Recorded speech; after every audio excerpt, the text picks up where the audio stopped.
Listen to me, please. You're like me, a Homo sapiens. A wise human. Life, a miracle in the universe, appeared around 4 billion years ago. And we humans, only 200,000 years ago. Yet we have succeeded in disrupting the balance that is so essential to life. Listen carefully to this extraordinary story, which is yours, and decide what you want to do with it.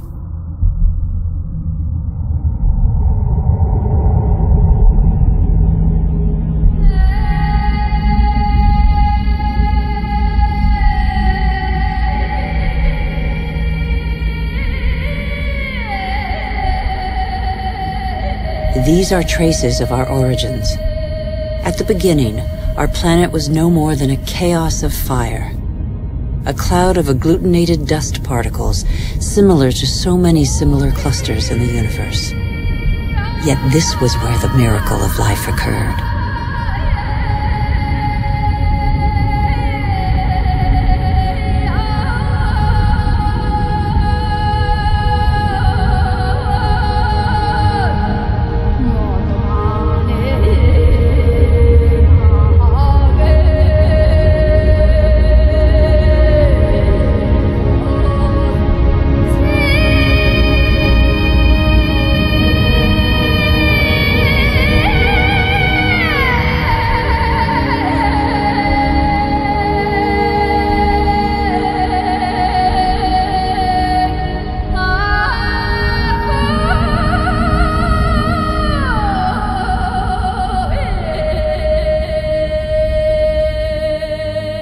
Today, life, our life, is just a link in a chain of innumerable living beings that have succeeded one another on Earth over nearly 4 billion years. And even today, new volcanoes continue to sculpt our landscapes. They offer a glimpse of what our Earth was like at its birth. Molten rock surging from the depths, solidifying, cracking, blistering or spreading in a thin crust before falling dormant for a time.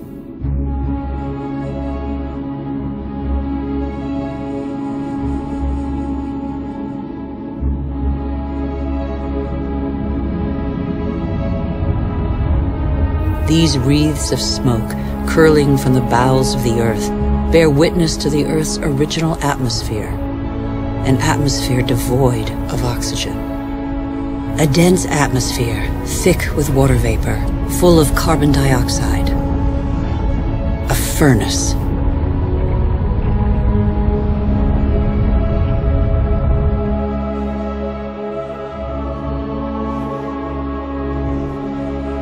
The Earth cooled. The water vapor condensed and fell in torrential downpours. At the right distance from the sun, not too far, not too near, the Earth's perfect balance enabled it to conserve water in liquid form. The water cut channels. They are like the veins of a body, the branches of a tree, the vessels of the sap that the water gave to the Earth.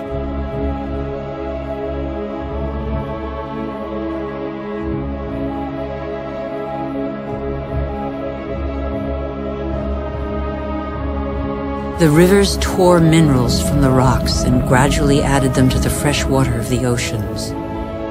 And the oceans became heavy with salt.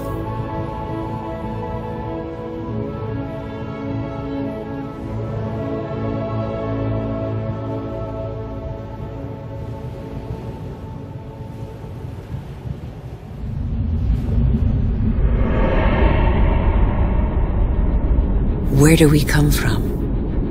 Where did life first spark into being? A miracle of time, primitive life forms still exist in the globe's hot springs. They give them their colors. They're called archaeobacteria.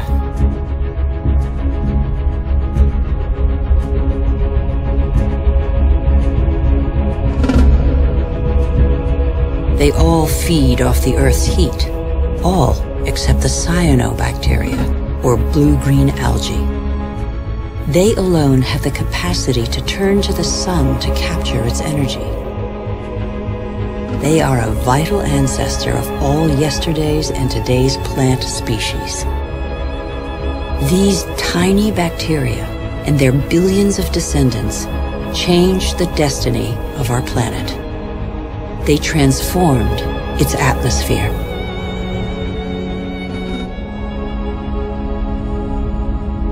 What happened to the carbon that poisoned the atmosphere? It's still here, imprisoned in the Earth's crust. Here, there once was a sea inhabited by microorganisms. They grew their shells by tapping into carbon from the atmosphere dissolved in the ocean.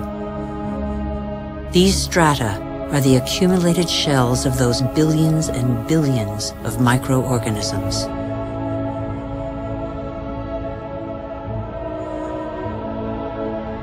Thanks to them, the carbon drained from the atmosphere and other life forms could develop.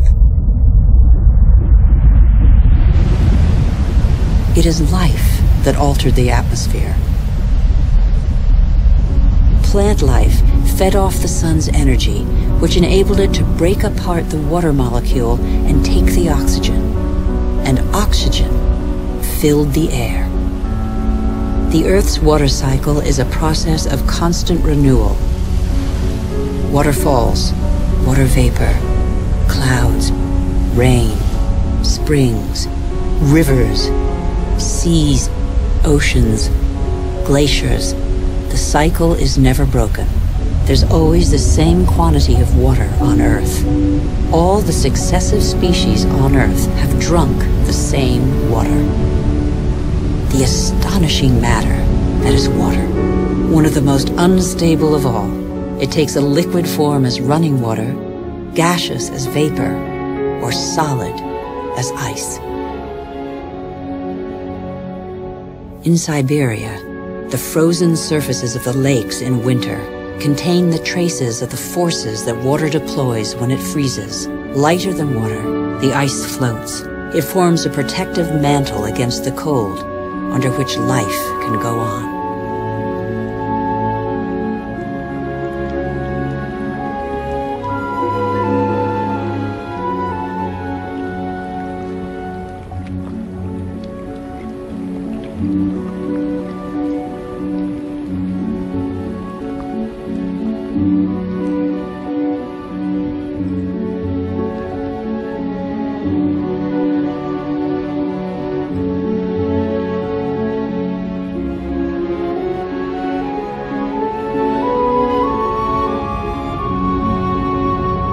The engine of life is linkage.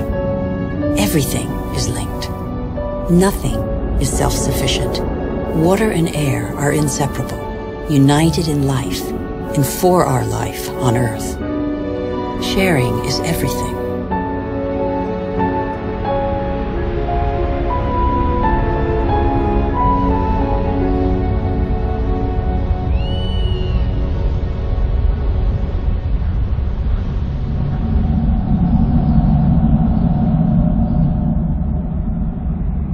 The green expanse peeking through the clouds is the source of oxygen in the air. 70% of this gas, without which our lungs cannot function, comes from the algae that tint the surface of the oceans. Our Earth relies on a balance in which every being has a role to play and exists only through the existence of another being. A subtle, fragile harmony that is easily shattered.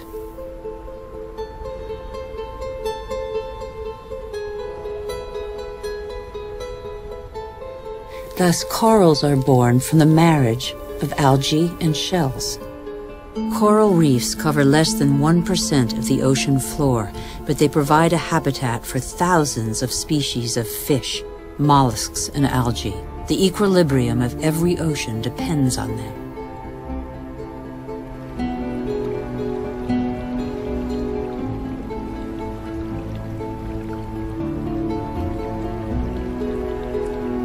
The Earth counts time in billions of years. It took more than 4 billion years for it to make trees. In the chain of species, trees are a pinnacle, a perfect living sculpture. Trees defy gravity. They are the only natural element in perpetual movement toward the sky. They grow unhurriedly toward the sun that nourishes their foliage.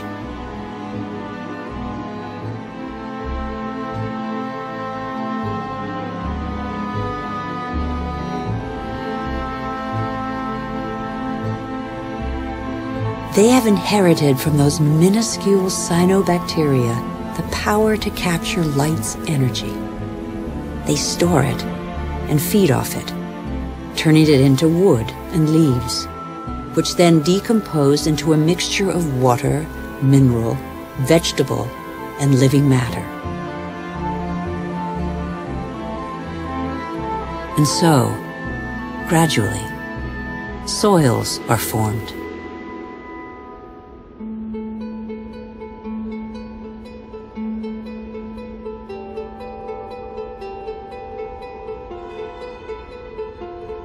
Soils teem with the incessant activity of microorganisms feeding, digging, aerating, and transforming. They make the humus, the fertile layer to which all life on land is linked.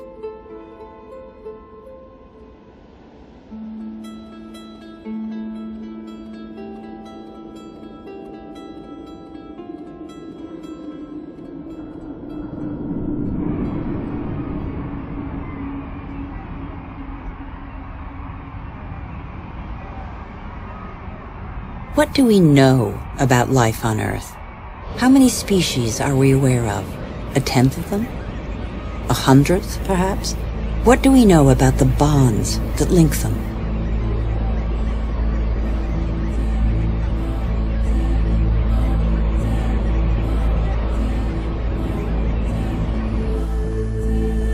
The Earth is a miracle.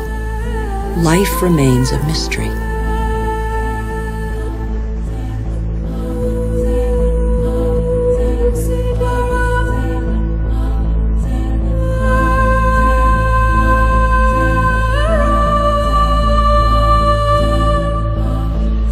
Families of animals form, united by customs and rituals that are handed down through the generations.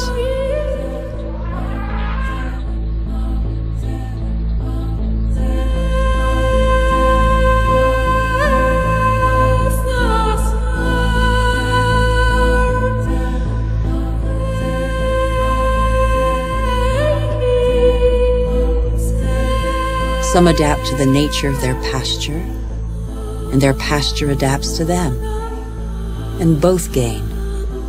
The animal sates its hunger, and the tree can blossom again.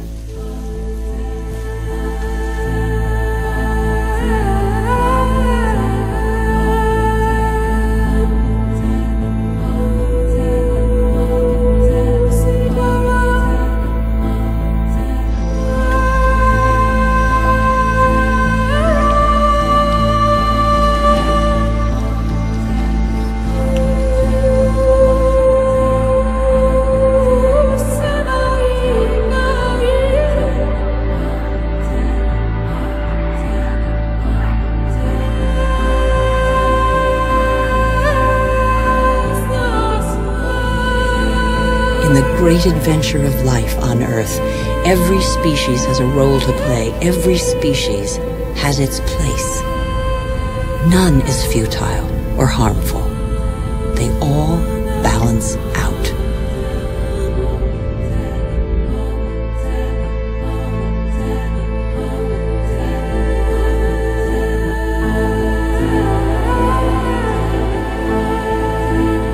And that's where you, Homo sapiens, wise human, enter the story. You benefit from a fabulous 4 billion-year-old legacy bequeathed by the Earth.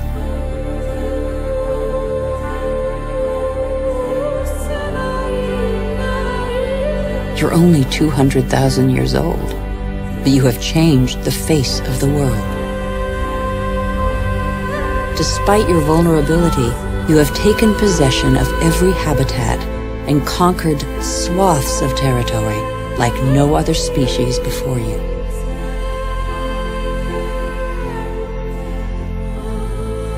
After 180,000 nomadic years, and thanks to a more clement climate, humans settled down.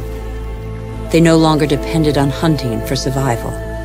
They chose to live in wet environments that abounded in fish, game, and wild plants, there where land, water, and life combine.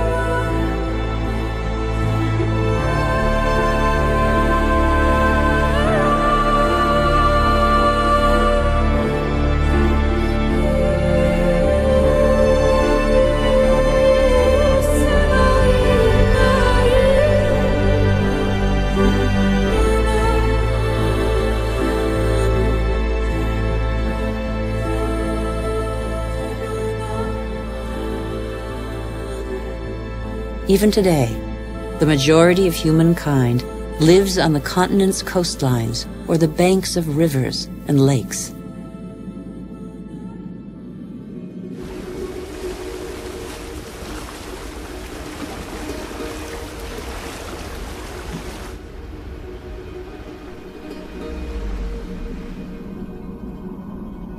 Across the planet, 1 person in 4 lives as humankind did 6,000 years ago. Their only energy, that which nature provides, season after season. It's the way of life of 1.5 billion people, more than the combined population of all the wealthy nations.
But life expectancy is short, and hard labor takes its toll. The uncertainties of nature weigh on daily life. Education is a rare privilege. Children are a family's only asset, as long as every extra pair of hands is a necessary contribution to its subsistence.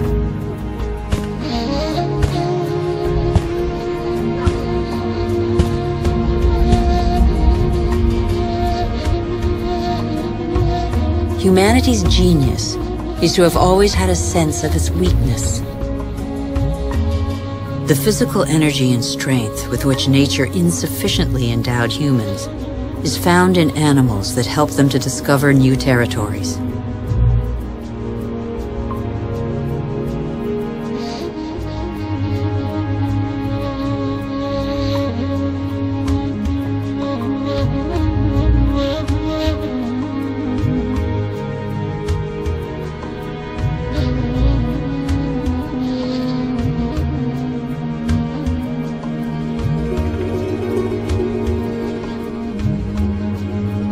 But how can you conquer the world on an empty stomach?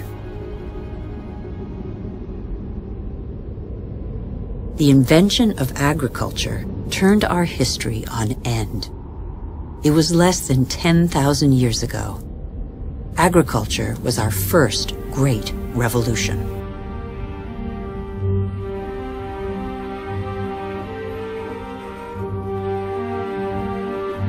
It resulted in the first surpluses and gave birth to cities and civilizations.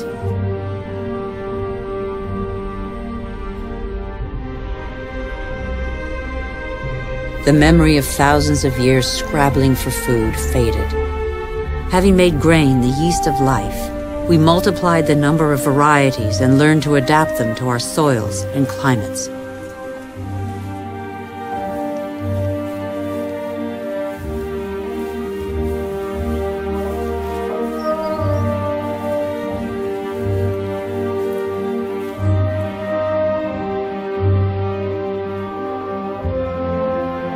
We are like every species on Earth.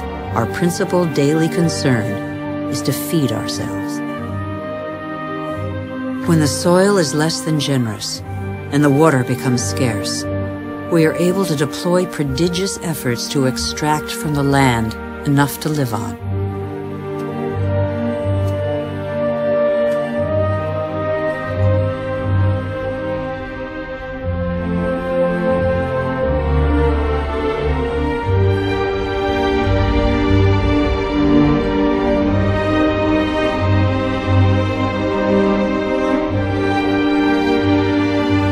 Humans shape the land with the patience and devotion that the earth demands in an almost sacrificial ritual performed over and over. Agriculture is still the world's most widespread occupation. Half of humankind tills the soil, over 3/4 of them by hand.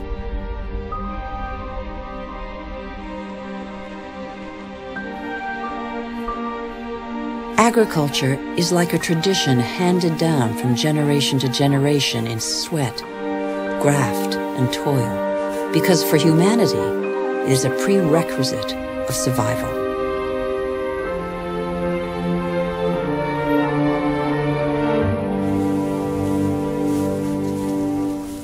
But after relying on muscle power for so long, humankind found a way to tap into the energy buried deep in the earth.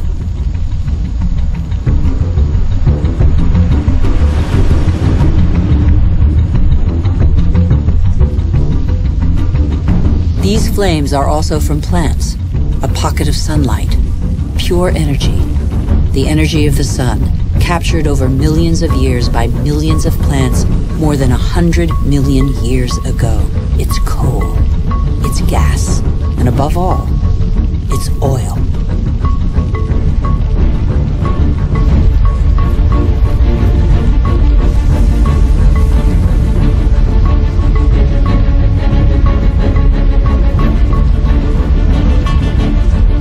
And this pocket of sunlight freed humans from their toil on the land.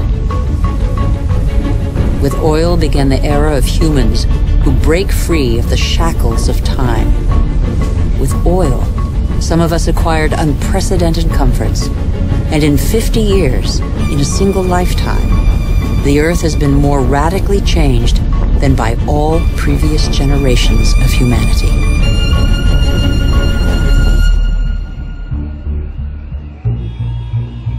Faster and faster. In the last 60 years, the Earth's population has almost tripled, and over 2 billion people have moved to the cities. Faster and faster. Shenzhen in China, with its hundreds of skyscrapers and millions of inhabitants, was just a small fishing village barely 40 years ago. Faster and faster. In Shanghai, 3,000 towers and skyscrapers have been built in 20 years. Hundreds more are under construction. Today, over half of the world's 7 billion inhabitants live in cities.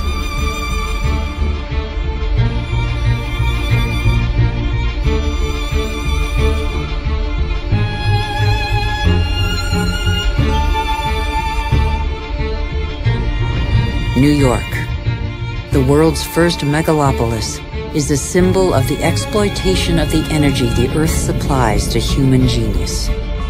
The manpower of millions of immigrants, the energy of coal, the unbridled power of oil.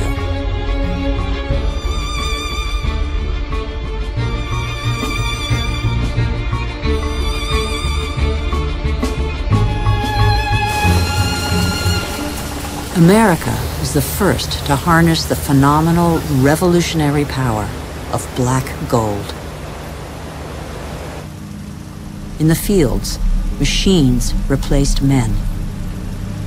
a liter of oil generates as much energy as 100 pairs of hands in 24 hours. In the United States, only 3 million farmers are left. They produce enough grain to feed 2 billion people. But most of that grain is not used to feed people. Here, and in all other industrialized nations, it's transformed into livestock feed, or biofuels.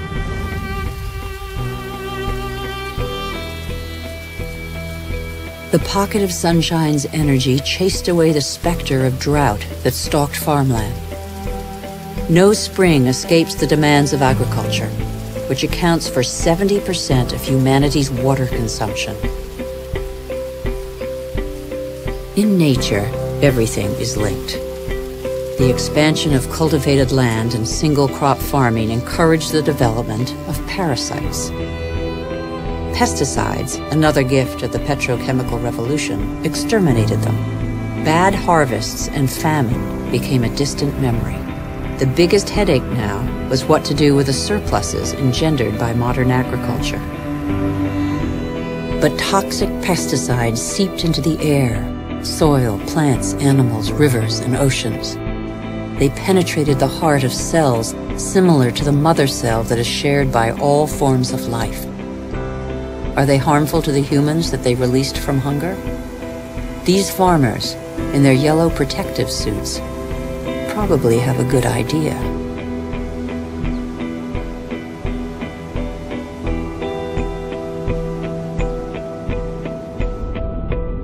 Then came fertilizers, another petrochemical discovery. They produced unprecedented results on plots of land thus far ignored.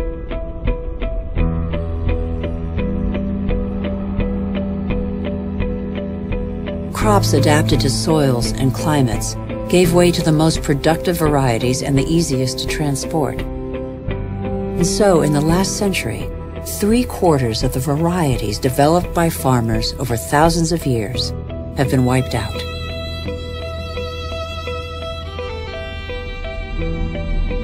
As far as the eye can see, fertilizer below, plastic on top.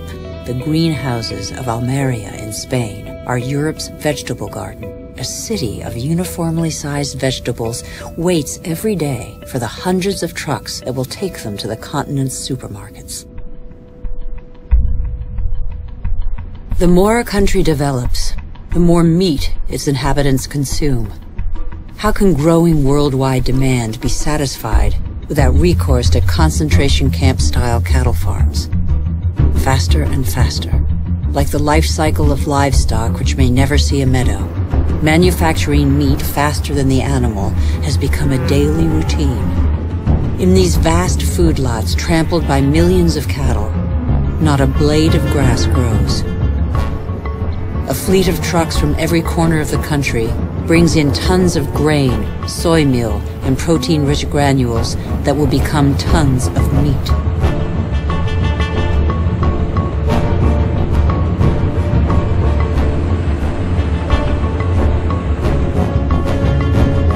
The result is that it takes 100 liters of water to produce 1 kilogram of potatoes, 4,000 liters for 1 kilo of rice, and 13,000 liters for 1 kilo of beef, not to mention the oil guzzled in the production process and transport.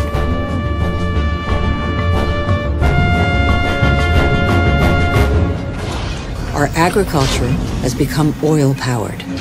It feeds twice as many humans on Earth, but has replaced diversity with standardization. It has offered many of us comforts we could only dream of, but it makes our way of life totally dependent on oil. This is the new measure of time. Our world's clock now beats to the rhythm of these indefatigable machines tapping into the pocket of sunlight. The whole planet is attentive to these metronomes of our hopes and illusions. The same hopes and illusions that proliferate along with our needs, increasingly insatiable desires and profligacy. We know that the end of cheap oil is imminent, but we refuse to believe it. For many of us, the American dream is embodied by a legendary name, Los Angeles. In this city that stretches over 100 kilometers, the number of cars is almost equal to the number of inhabitants. Here, energy puts on a fantastic show every night.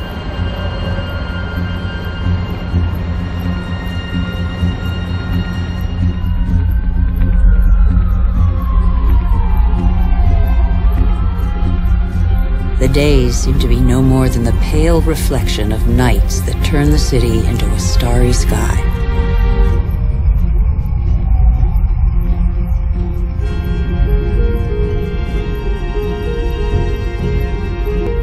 Faster and faster, distances are no longer counted in miles, but in minutes.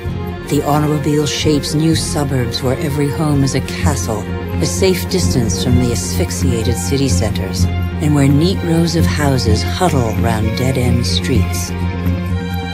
The model of a lucky few countries has become a universal dream preached by televisions all over the world. Even here in Beijing, it is cloned, copied, and reproduced in these formatted houses that have wiped pagodas off the map.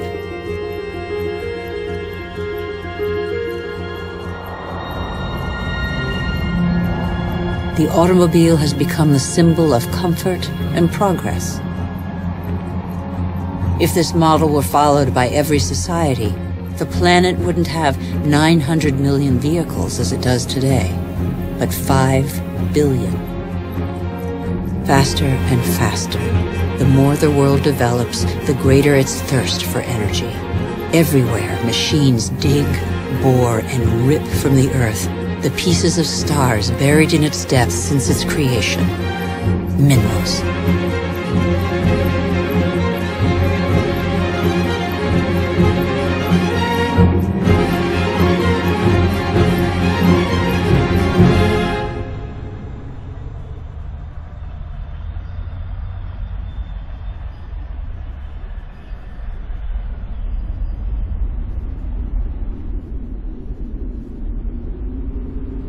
As a privilege of power, 80% of this mineral wealth is consumed by 20% of the world's population.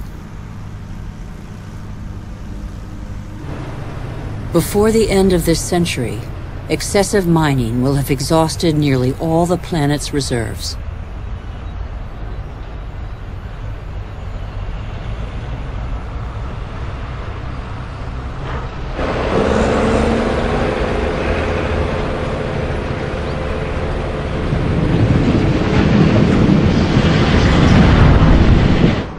Faster and faster.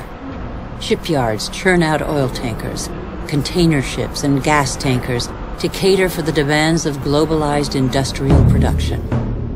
Most consumer goods travel thousands of kilometers from the country of production to the country of consumption. Since 1950, the volume of international trade has increased 20 times over.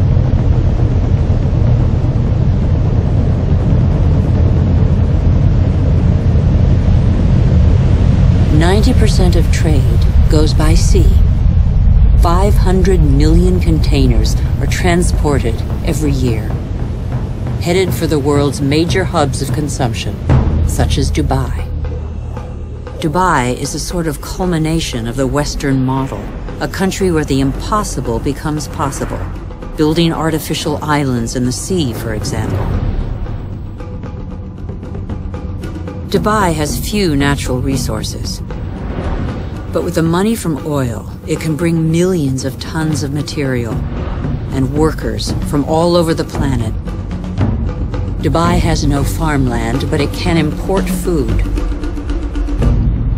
Dubai has no water, but it can afford to expend immense amounts of energy to desalinate seawater and build the highest skyscrapers in the world. Dubai has endless sun, but no solar panels.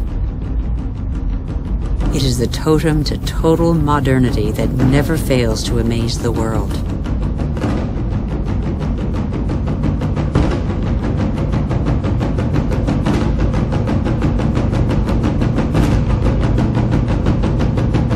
Dubai is like the new beacon for all the world's money.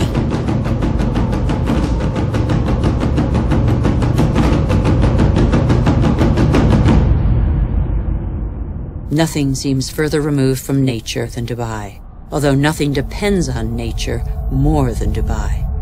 Dubai is a sort of culmination of the Western model. We haven't understood that we're depleting what nature provides.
Since 1950, fishing catches have increased five-fold, from 18 to 100 million metric tons a year. Thousands of factory ships are emptying the oceans. 3/4 of fishing grounds are exhausted, depleted, or in danger of being so. Most large fish have been fished out of existence since they have no time to reproduce.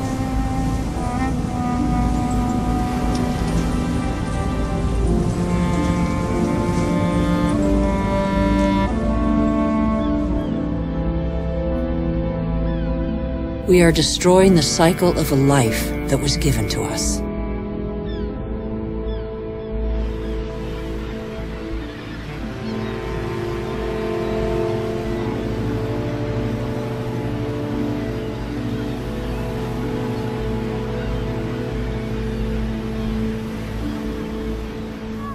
At the current rate, all fish stocks are threatened with exhaustion.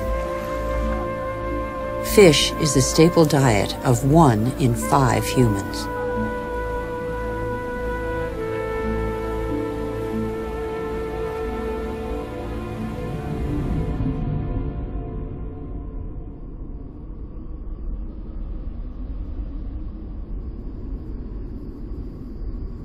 We have forgotten that resources are scarce. 500 million humans live in the world's desert lands, more than the combined population of Europe. They know the value of water. They know how to use it sparingly. Here, they depend on wells replenished by fossil water, which accumulated underground in the days when it rained on these deserts, 25,000 years ago.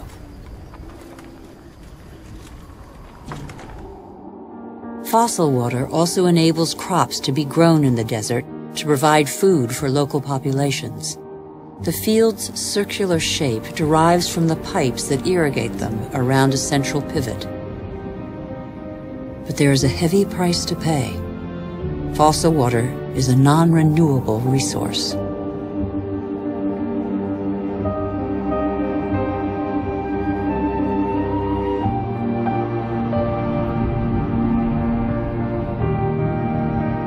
In Saudi Arabia, the dream of industrial farming in the desert has faded.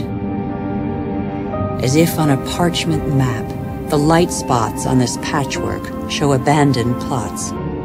The irrigation equipment is still there, the energy to pump water also. But the fossil water reserves are severely depleted.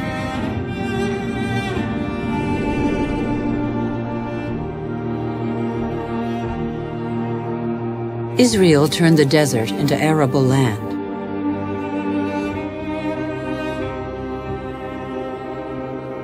Even though these hothouses are now irrigated drop by drop, water consumption continues to increase along with exports.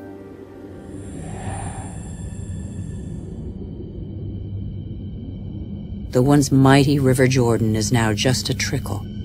Its water has flown to supermarkets all over the world in crates of fruit and vegetables.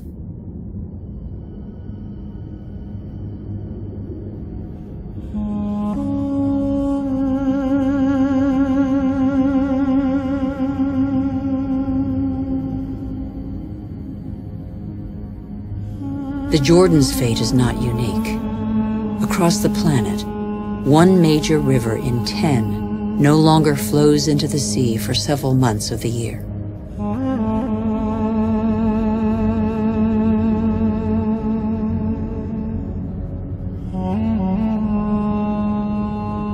Deprived of the Jordan's water, the level of the Dead Sea goes down by over 1 meter per year.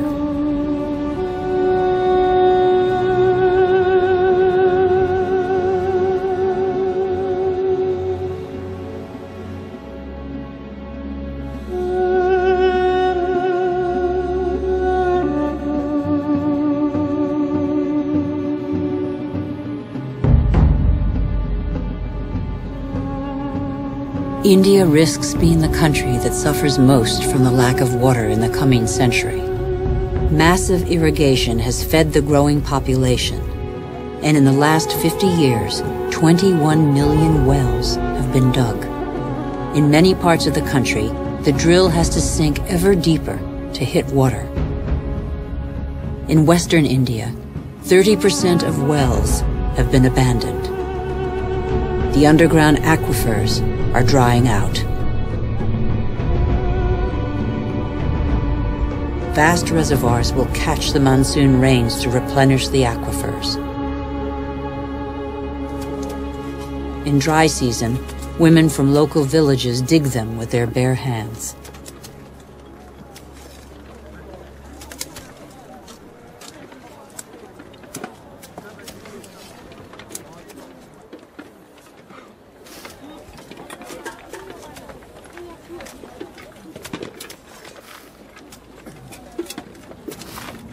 Thousands of kilometers away, 800 to 1,000 liters of water are consumed per person per day.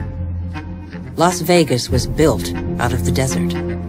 Millions of people live there. Thousands more arrive every month. The inhabitants of Las Vegas are among the biggest consumers of water in the world.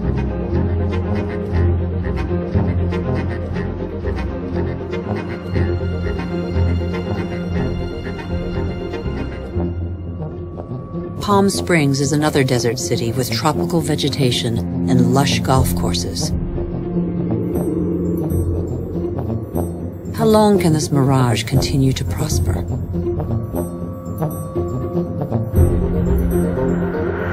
The Earth cannot keep up.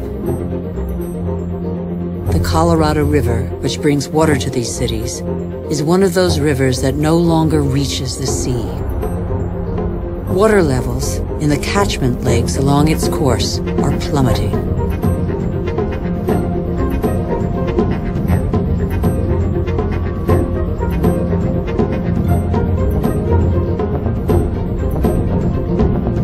Water shortages could affect nearly 2 billion people before 2025.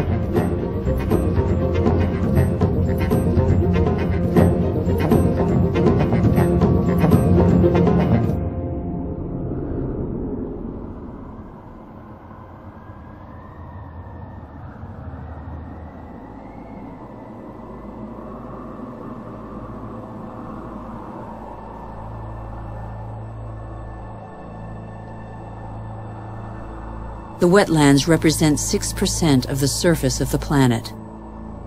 Under their calm water lies a veritable factory where plants and microorganisms patiently filter the water and digest all the pollution. These marshes are indispensable environments for the regeneration and purification of water. They are sponges that regulate the flow of water. They absorb it in the wet season and release it in the dry season.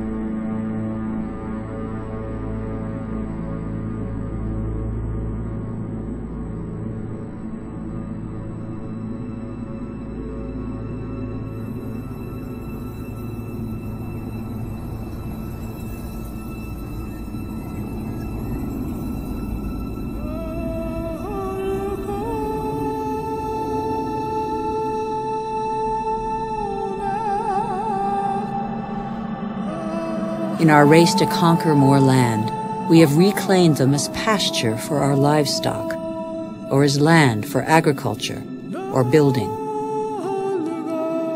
In the last century, half of the world's marshes were drained. We know neither their richness nor their role.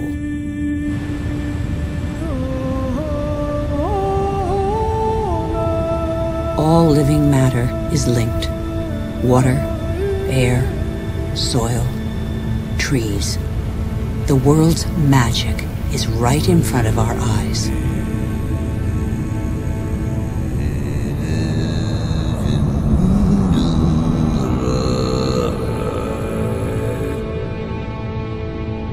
Trees breathe groundwater into the atmosphere as light mist. They form a canopy that alleviates the impact of heavy rains. The forests provide the humidity that is necessary for life. They store carbon, containing more than all the Earth's atmosphere. They are the cornerstone of the climactic balance on which we all depend.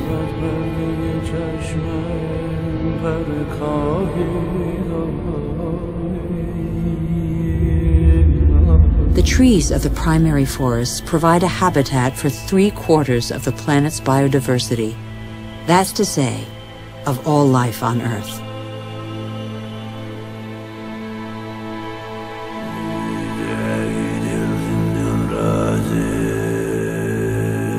These forests provide the remedies that cure us.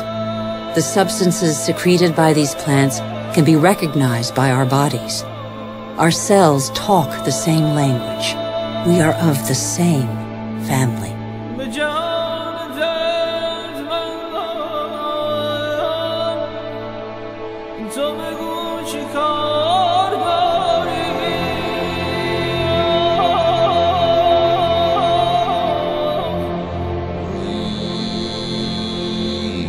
But in barely 40 years, the world's largest rainforest, the Amazon, has been reduced by 20%.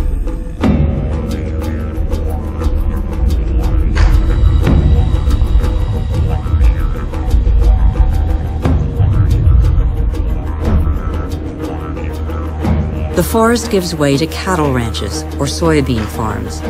95% of these soybeans are used to feed livestock and poultry in Europe and Asia. And so, a forest is turned into meat.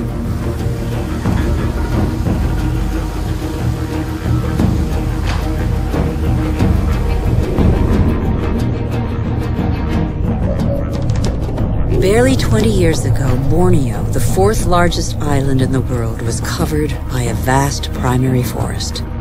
At the current rate of deforestation, it will have totally disappeared within 10 years.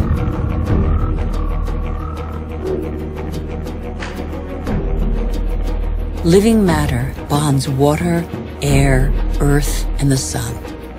In Borneo, this bond has been broken in what was one of the Earth's greatest reservoirs of biodiversity.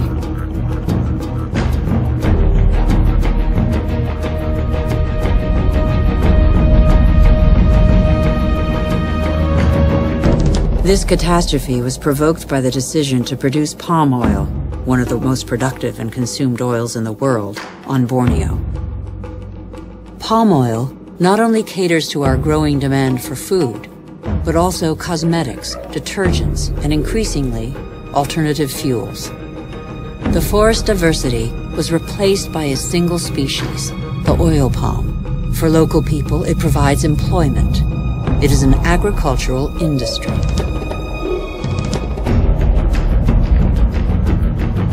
Another example of massive deforestation is the eucalyptus.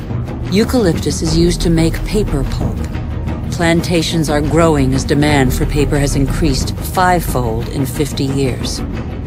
One forest does not replace another forest. At the foot of these eucalyptus trees, nothing grows because their leaves form a bed that is toxic for most other plants. They grow quickly, but exhaust water reserves. Soybeans, palm oil, eucalyptus trees. Deforestation destroys the essential to produce the superfluous. But elsewhere, deforestation is a last resort to survive.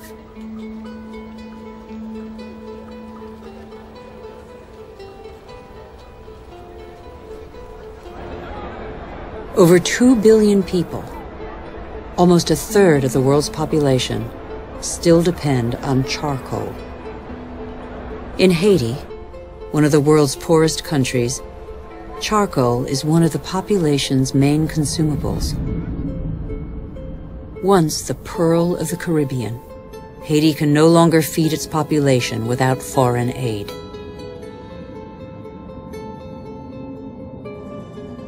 On the hills of Haiti, only 2% of the forests are left.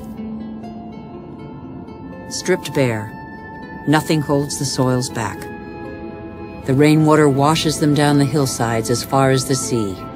What's left is increasingly unsuitable for agriculture.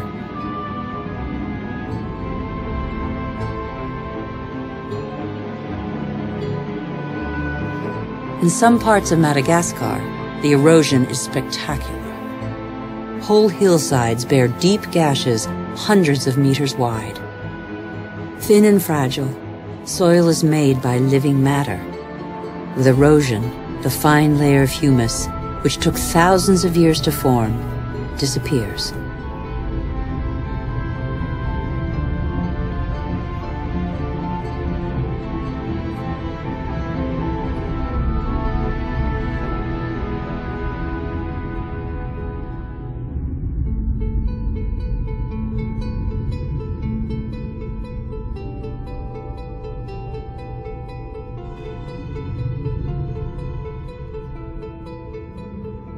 Here's one theory of the story of the Rapa Nui, the inhabitants of Easter Island, that could perhaps give us pause for thought. Living on the most isolated island in the world, the Rapa Nui exploited their resources until there was nothing left. Their civilization did not survive. On these lands stood the highest palm trees in the world. They have disappeared. The Rapa Nui chopped them all down for lumber. They then had to face widespread soil erosion. The Rapa Nui could no longer go fishing. There were no trees to build canoes.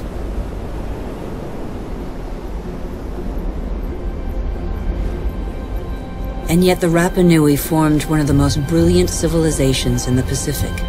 Innovative farmers, sculptors, exceptional navigators. They were caught in the vice of overpopulation and dwindling resources. They experienced social unrest, revolts, and famine. Many did not survive the cataclysm.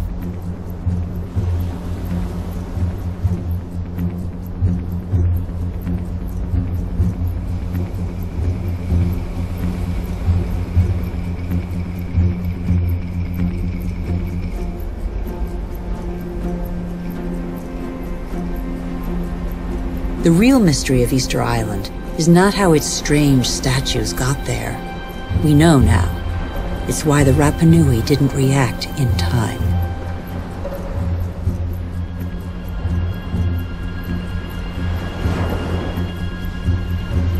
It's only one of a number of theories, but it has particular relevance to us today.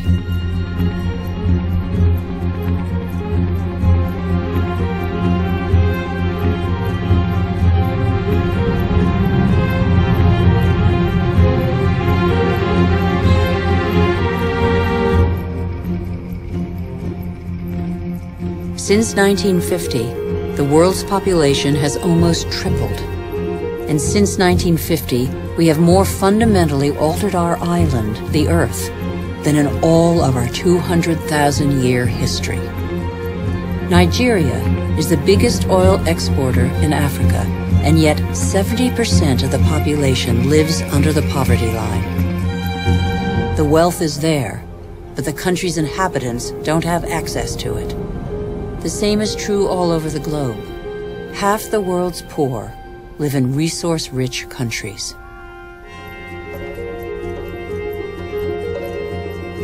Our mode of development has not fulfilled its promises. In 50 years, the gap between rich and poor has grown wider than ever.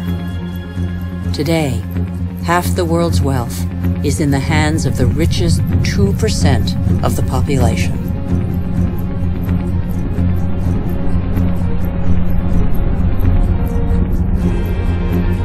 Can such disparities be maintained?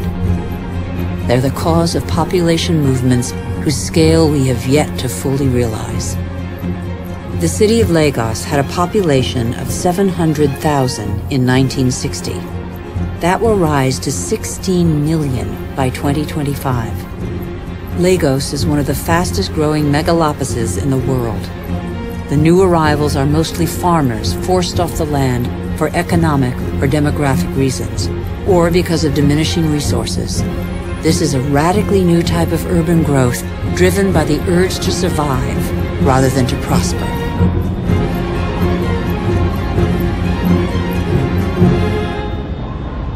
Every week, over 1 million people swell the populations of the world's cities.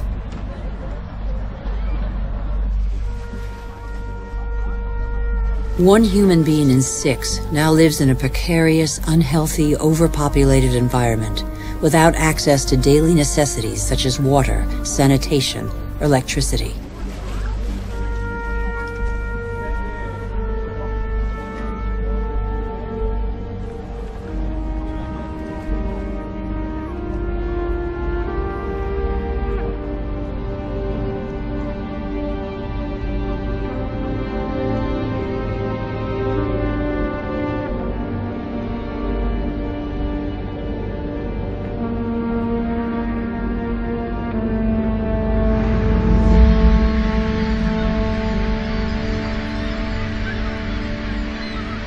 Hunger is spreading once more.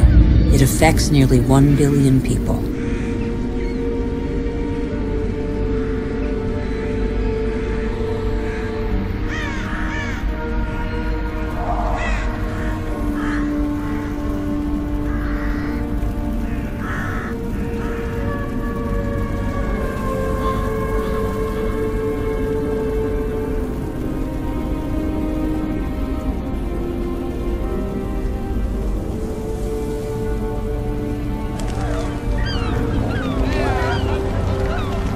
All over the planet, the poorest scrabble to survive on scraps, while we continue to dig for resources that we can no longer live without. We look farther and farther afield, in previously unspoilt territory, and in regions that are increasingly difficult to exploit.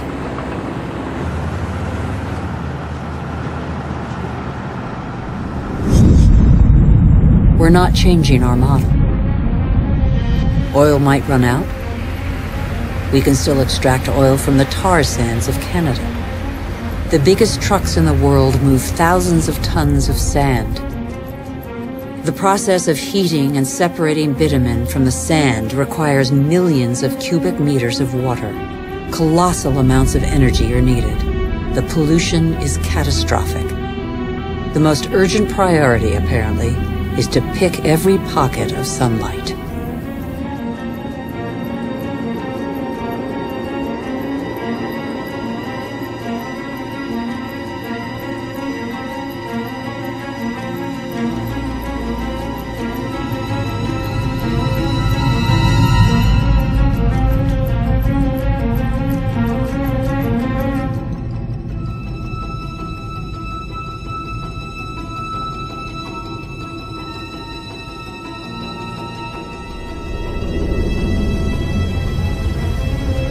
Our oil tankers are getting bigger and bigger.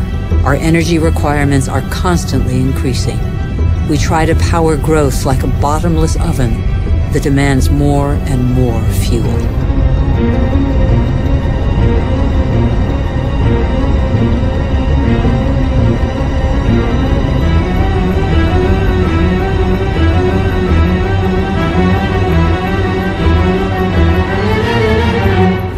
It's all about carbon. In a few decades, the carbon that made our atmosphere a furnace and that nature captured over millions of years, allowing life to develop, will have largely been pumped back out. The atmosphere is heating up. It would have been inconceivable for a boat to be here just a few years ago. Transport, industry, deforestation, agriculture. Our activities release gigantic quantities of carbon dioxide. Without realizing it, molecule by molecule, we have upset the Earth's climatic balance. All eyes are on the poles, where the effects of global warming are most visible. It's happening fast, very fast. The Northwest Passage that connects America, Europe, and Asia via the pole is opening up. The Arctic ice cap is melting. Under the effect of global warming, the ice cap has lost 40% of its thickness in 40 years. Its surface area in the summer shrinks year by year. It could disappear in the summer months by 2030. Some say 2015.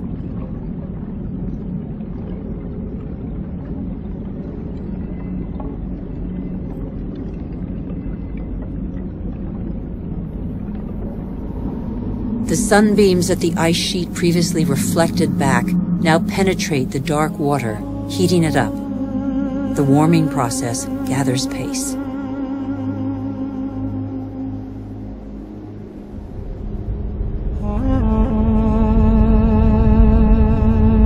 This ice contains the records of our planet. The concentration of carbon dioxide hasn't been so high for several 100,000 years. Humanity has never lived in an atmosphere like this.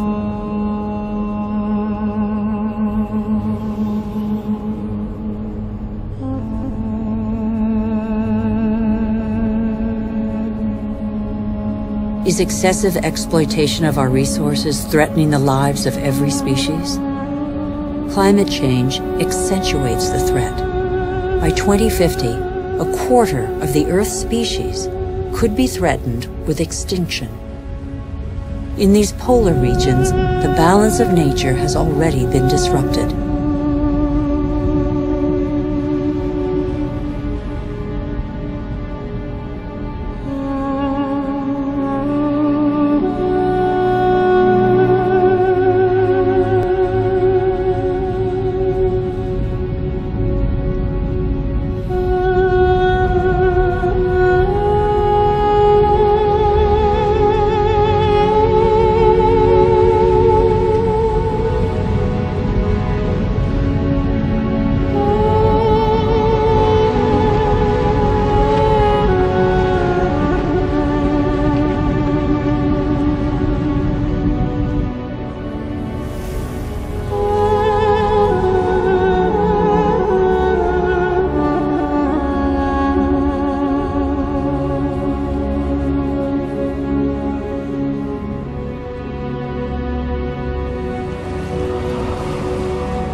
Around the North Pole, the ice cap has lost 30% of its surface area in 30 years. But as Greenland rapidly becomes warmer, the fresh water of a whole continent flows into the salt water of the oceans.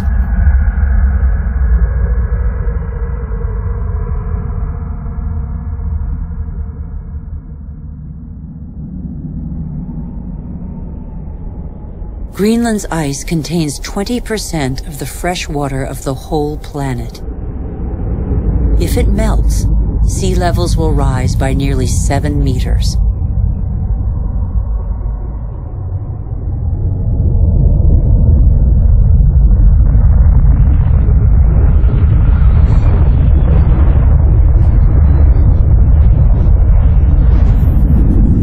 But there is no industry here. Greenland's ice sheet suffers from greenhouse gases emitted elsewhere on Earth. Our ecosystem doesn't have borders. Wherever we are, our actions have repercussions on the whole Earth. The atmosphere of our planet is an indivisible whole. It is an asset we share. On Greenland's surface, lakes are appearing on the landscape. The ice cap has begun to melt at a speed that even the most pessimistic scientists did not envision 10 years ago.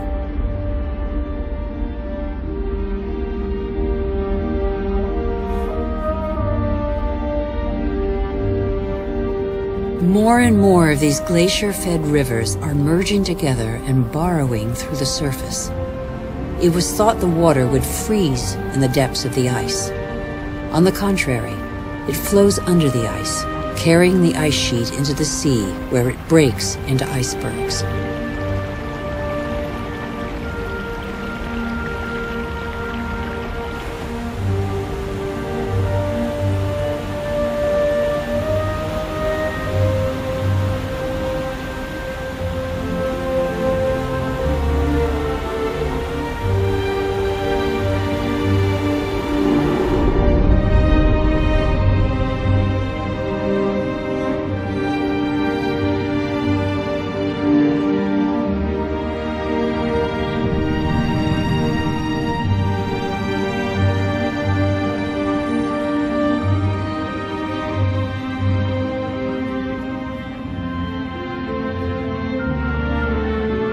As the fresh water of Greenland's ice sheet gradually seeps into the salt water of the oceans, low-lying lands around the globe are threatened.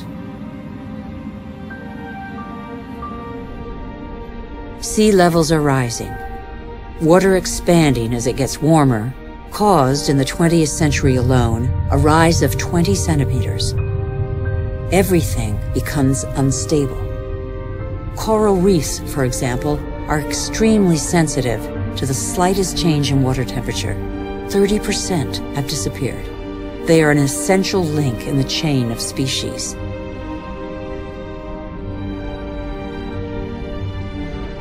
In the atmosphere, the major wind streams are changing direction. Rain cycles are altered. The geography of climates is modified. The inhabitants of low-lying islands here in the Maldives, for example, are on the front line. They are increasingly concerned. Some are already looking for new, more hospitable lands.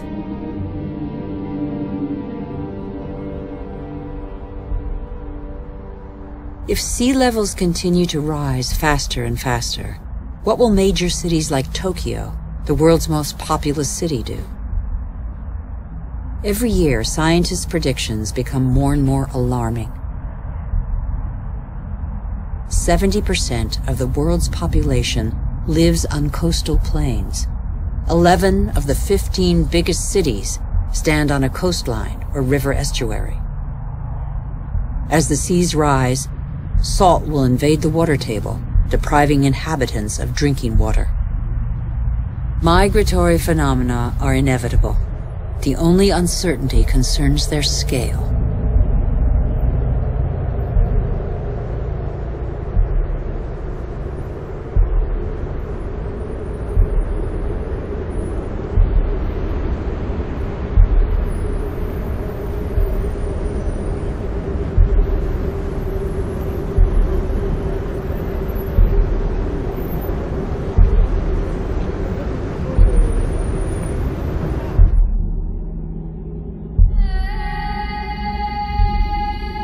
In Africa, Mount Kilimanjaro is unrecognizable.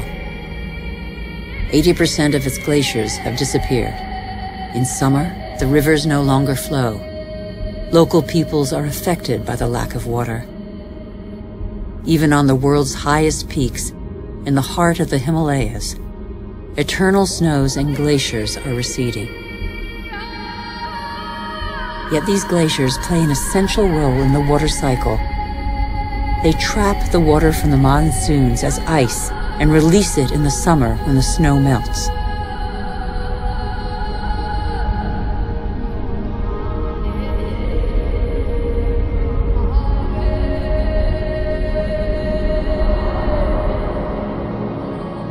The glaciers of the Himalayas are the source of all the great Asian rivers, the Indus, Ganges, Mekong, Yangtze-Kiang.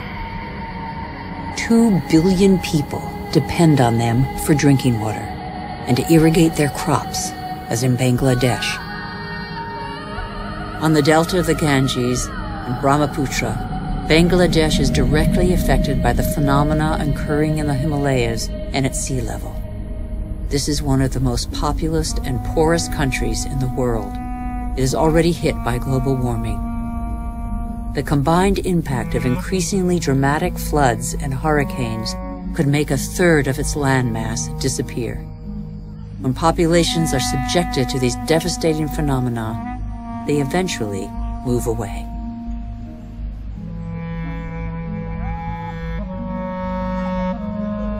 Wealthy countries will not be spared. Droughts are occurring all over the planet. In Australia, half of farmland is already affected.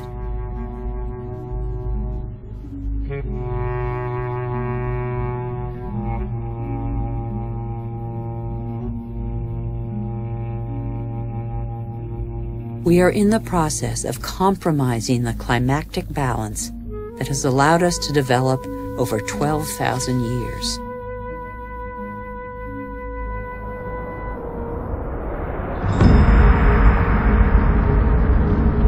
More and more wildfires encroach on major cities.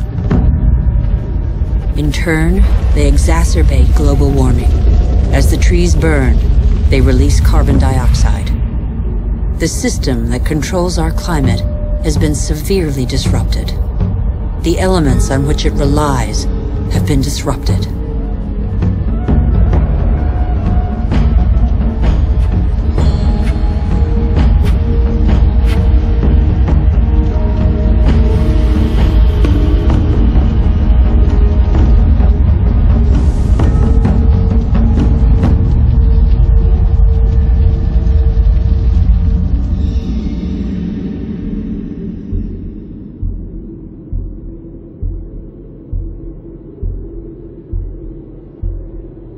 The clock of climate change is ticking in these magnificent landscapes. Here in Siberia and elsewhere across the globe, it is so cold that the ground is constantly frozen. It's known as permafrost. Under its surface lies a climactic time bomb. Methane, a greenhouse gas 20 times more powerful than carbon dioxide.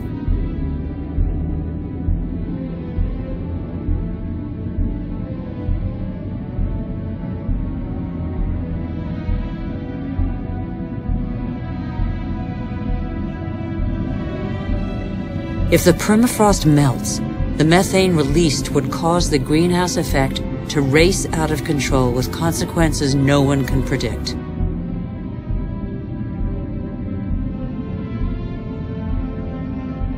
We would literally be in unknown territory.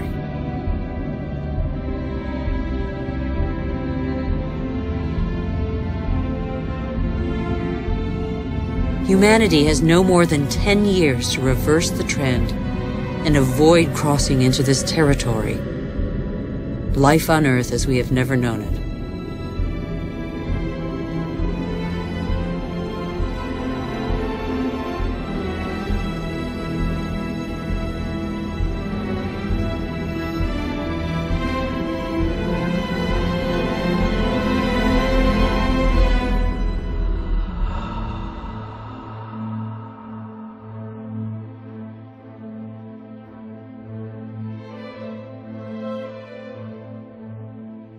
We have created phenomena we cannot control.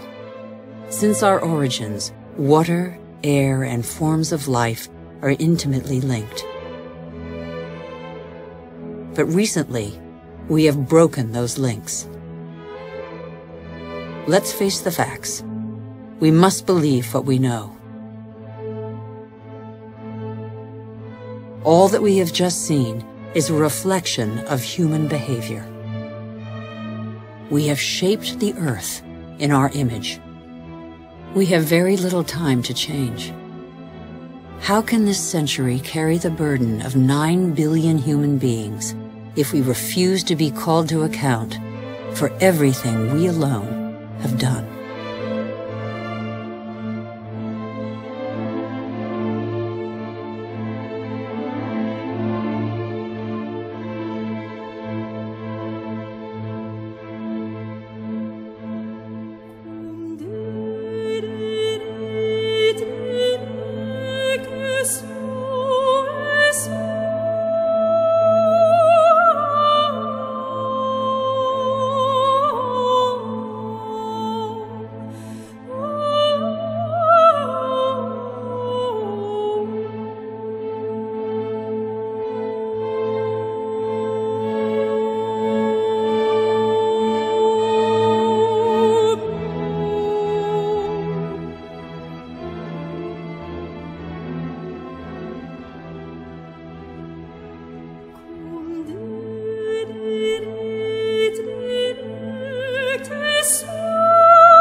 The cost of our actions is high.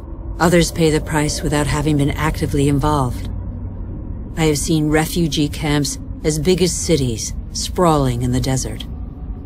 How many men, women, and children will be left by the wayside tomorrow? Must we always build walls to break the chain of human solidarity, separate peoples, and protect the happiness of some from the misery of others? It's too late to be a pessimist.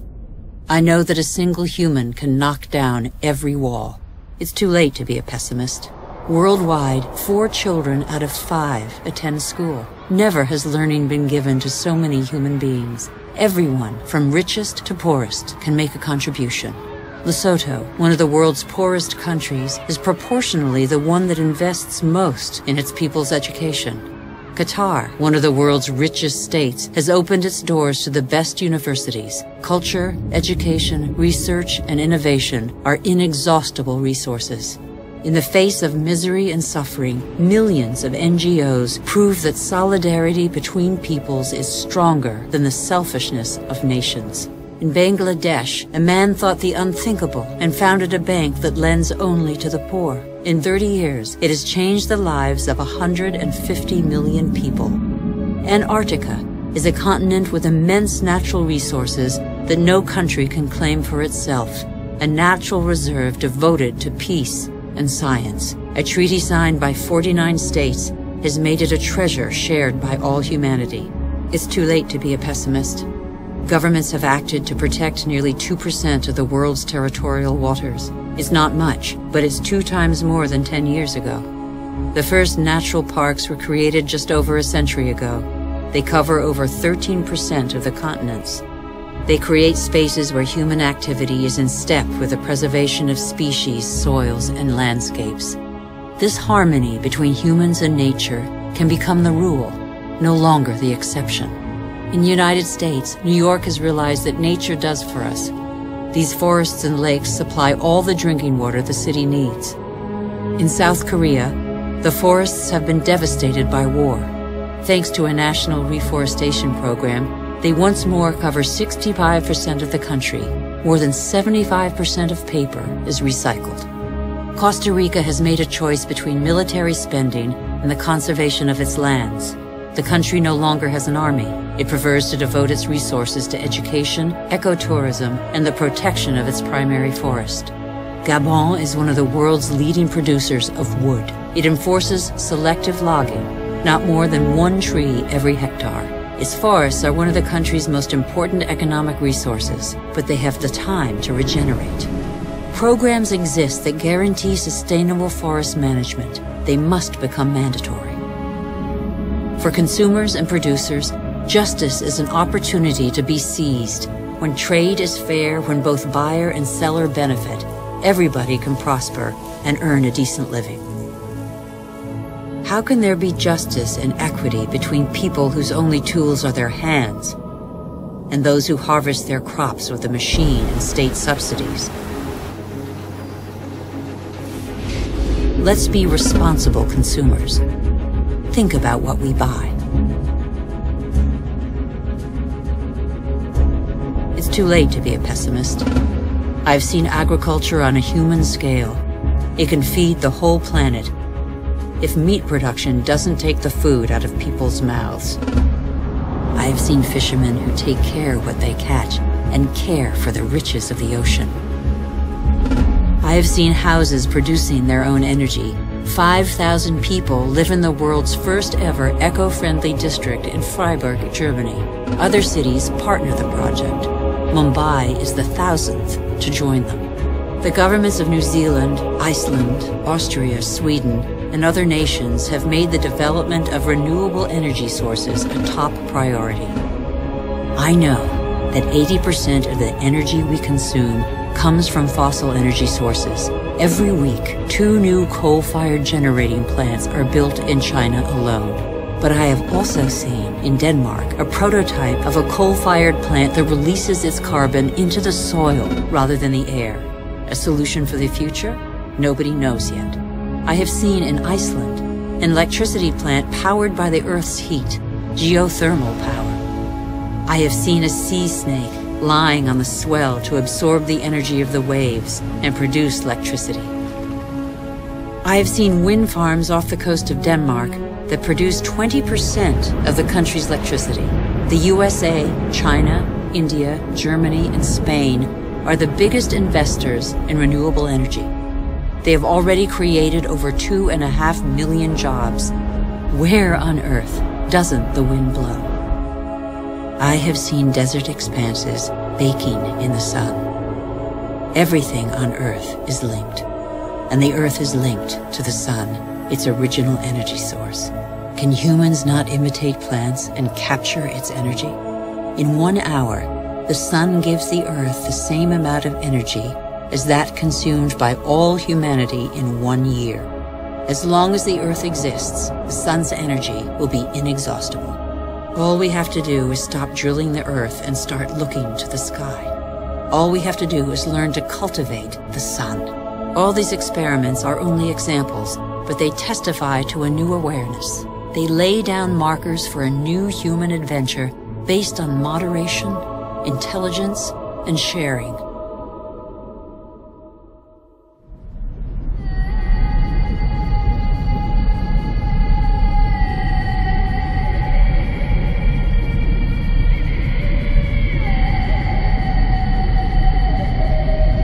It's time to come together. What's important is not what's gone, but what remains. We still have half the world's forests, thousands of rivers, lakes, and glaciers, and thousands of thriving species. We know that the solutions are there today. We all have the power to change. So what are we waiting for?